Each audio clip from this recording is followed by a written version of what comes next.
All right, so what I'm going to do is I'm going to take you through some of the description of the nun, and we're going to take notes on what we know about the nun, but it's not just about how he describes the nun, but what we can infer from those descriptions. All right, so if you look at the very beginning, there also was a nun, a prioress. And a prioress is the head nun. And if we go back to what we know about the church had a lot of power, and a lot of people became nuns and monks because that gave them opportunities to have better lifestyles and to have higher ranking in society than if they were peasants or serfs.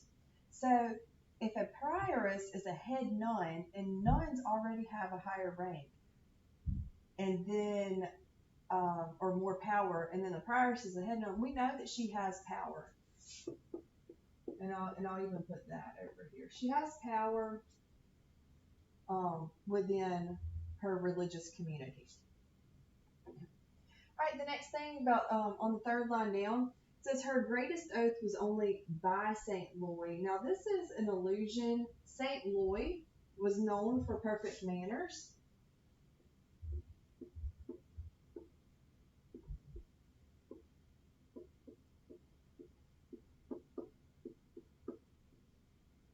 So if St. Louis was known for perfect manners, then we know that manners are important to the nun. So she wants to be very proper, very prim and proper. Okay. Now it talks about her singing in the next little bit. But the next thing I want to point out is this part right here. It says, she spoke daintily in French extremely. After the school of Stratford at Bow, French in the peristyle, she did not know. All right, so if you're looking at these three lines, what I want you to understand is she's speaking in French. Now, think about, where are they? We've already talked about how they're traveling in England. They're coming from all parts of England. They're going to Canterbury, England. And what language do they speak in England? They speak English. So she's speaking in French. Then that second line in this section, it says, after the school of Stratford at Bow. Stratford at Bow is a convent in England. Then French in the peristyle she did not know. So Paris is in France. So if I were to explain this, I would best explain it by saying that the narrator's pointing out that she's speaking French, but it's not the real French like they speak in Paris. It's not natural French. She's speaking French that she learned in England. So it's just not natural French. He can tell that it's something that she's learned. Well, that's not a bad thing. It's not a bad thing for her to be speaking French. But what I want you to think about is she's speaking French while they're in England. What would be the point of that? Like, what might we learn about the nun from that? And I want you to think about, she's speaking French. They're in England. Everybody there speaks English, so there's no real reason. But she might be trying to seem well-traveled.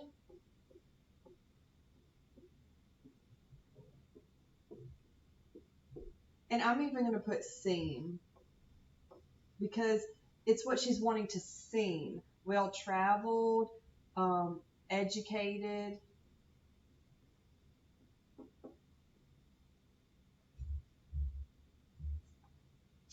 And then I'm going to draw a little arrow over to the side.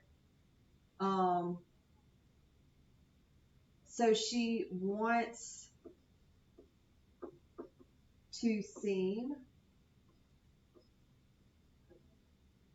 dignified. So she's wanting to seem dignified. She's wanting to seem like she's really something. She's well-traveled. She's educated. Because there's really no reason for her to be speaking French, because everybody there speaks English. So, and then he's saying, okay, well, this isn't like her native language. It's not like this is a language that she is comfortable with, because he's saying that it's after the school of Stratford at Bow. So this isn't her natural language. It's something that she was taught. It's kind of like you guys learn Spanish in school, and that's what's going on here. Okay, so the next part that we're going to look at is going to start here where we left off. And it's going to go down. We're going to be looking at her manners because that's what we have here. At meat, her manners were well taught withal. And we're going to go all the way down to line 145. So we're going to go this whole section right here. But what I want you to do is I want you to go through here and I want you to find details about her manners. And I want you to underline those. So find details about her manners and underline those. Try to underline at least 3. So pause. Well, you may not be able to pause, but I want you to pause the video if you can. If not, then just go ahead and underline them real quick.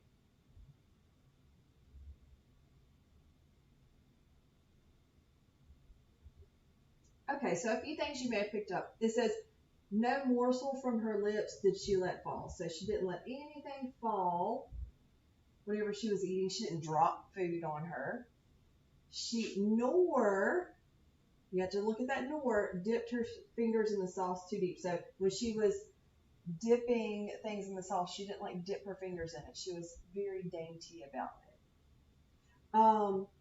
Then it says she would wipe her upper lip so clean that not a trace of grease was to be seen. So as she's eating, she would, I can just picture her dabbing her lips to get the grease off. Says she reached a hand sedately for the meat, meaning that she reached very calmly. She did not, reach real fast and grab it up. And then he says she certainly was very entertaining. Now, this next thing, and I'm going to underline it in a different color because this is very important. The narrator points out she is straining to counterfeit a courtly kind of grace. And the reason that I want to really point this out is because a lot of these manners, he's describing all of these manners, but then you get to this statement and it makes you question, is this really who she is? All right, so think about the word straining. If you're straining to do something, it's difficult. So for instance, if you're lifting weights and you strain to lift those weights, you're trying very hard. So let's get that, trying hard.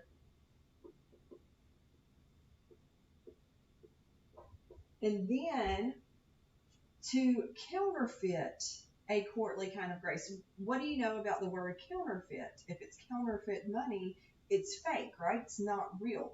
So her grace, the grace that she has, being graceful, is counterfeit. She's trying hard to be graceful,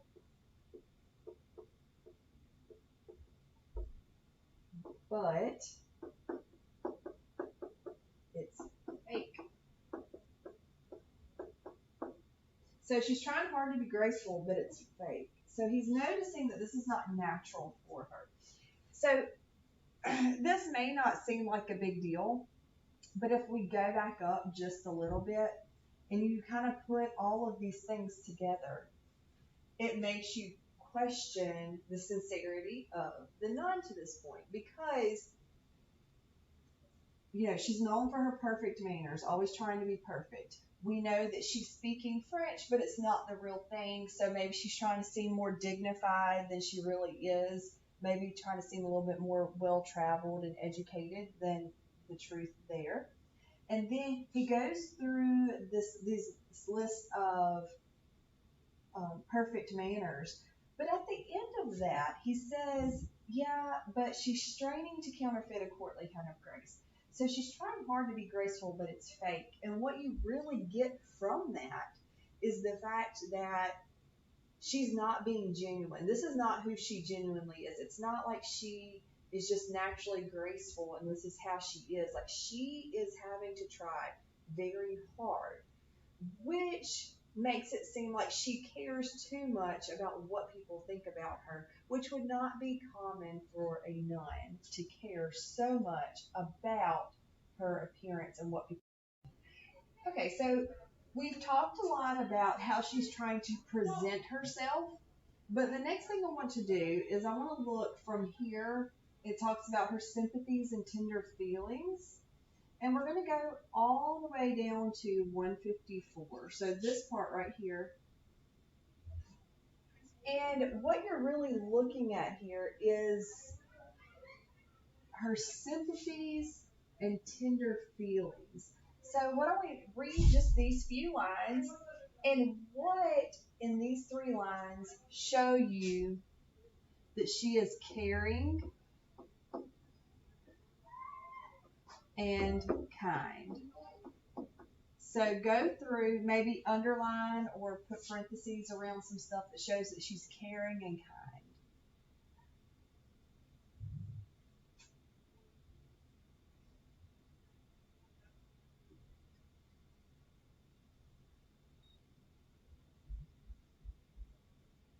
All right, so she would cry about, it says, she would weep if she but saw a mouse caught in a trap, if he were dead or bleeding. So she would cry about mice. And then a little bit further down, and it says, bitterly she wept if one were dead or someone took a stick and made it smart. So she would cry about mice and dogs. So he's saying, okay, well, yeah, she cared about animals. But there's something in this that really does not fit what she should be doing. And it's this right here.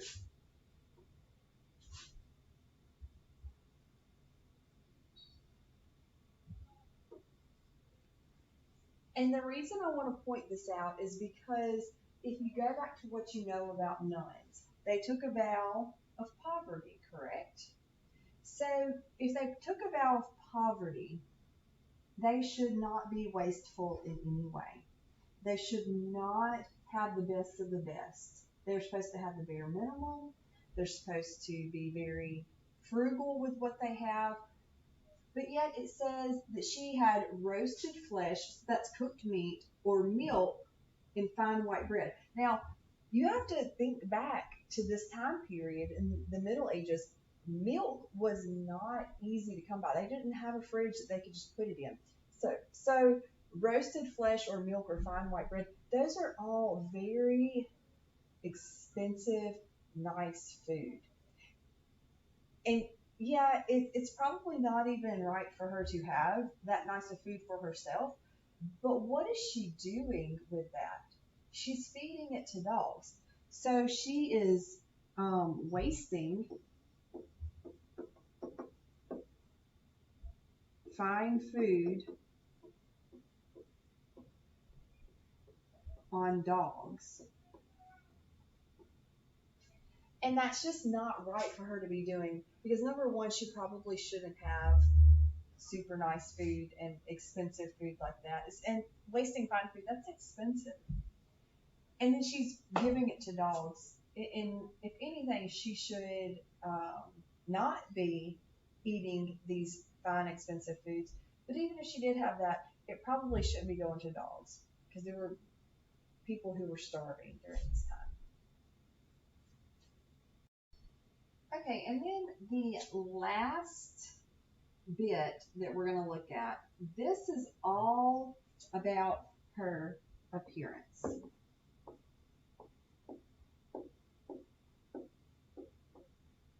So this is all about her appearance. So we're going to be looking at what her appearance can tell us about her. Okay, so some of the things about her appearance, I mean, it gives you an idea of what she looks like, but I want to just point out a few things so that we're not looking at everything. All right, so you can go through and read, but here's what's important. It says she was by no means undergrown.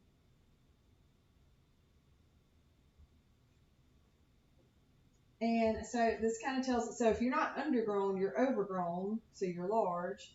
So she was a large lady.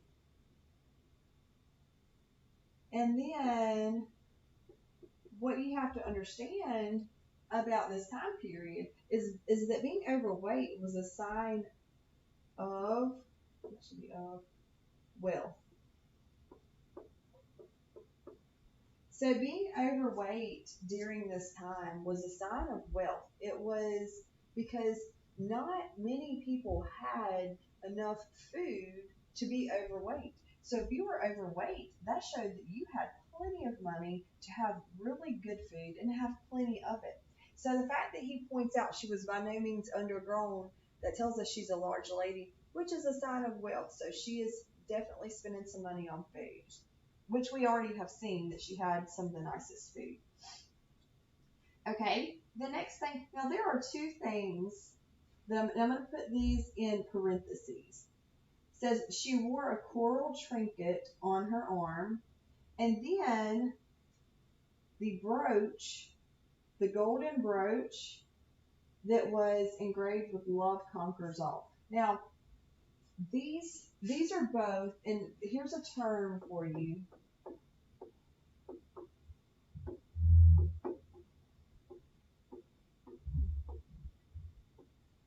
These are both ambiguous, meaning ambiguous means that you're not really sure one way or the other. It's unclear.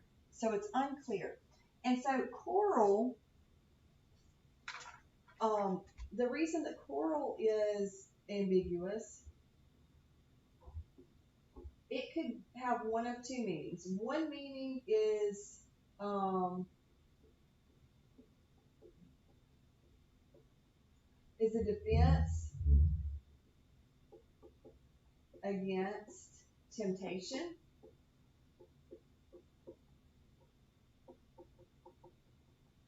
which would be okay, right?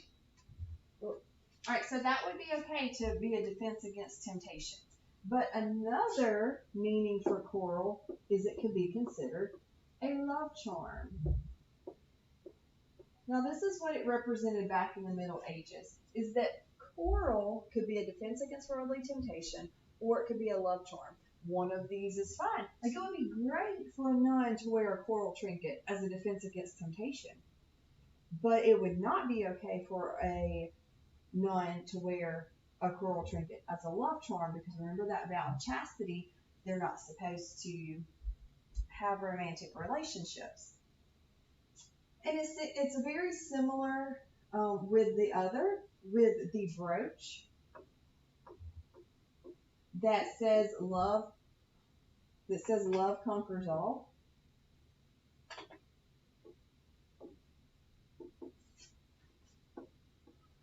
It says love conquers all. Now, what you have to think about is what kind of, and I'll put it over here, what kind of love? Is it a romantic love, or is it a godly love?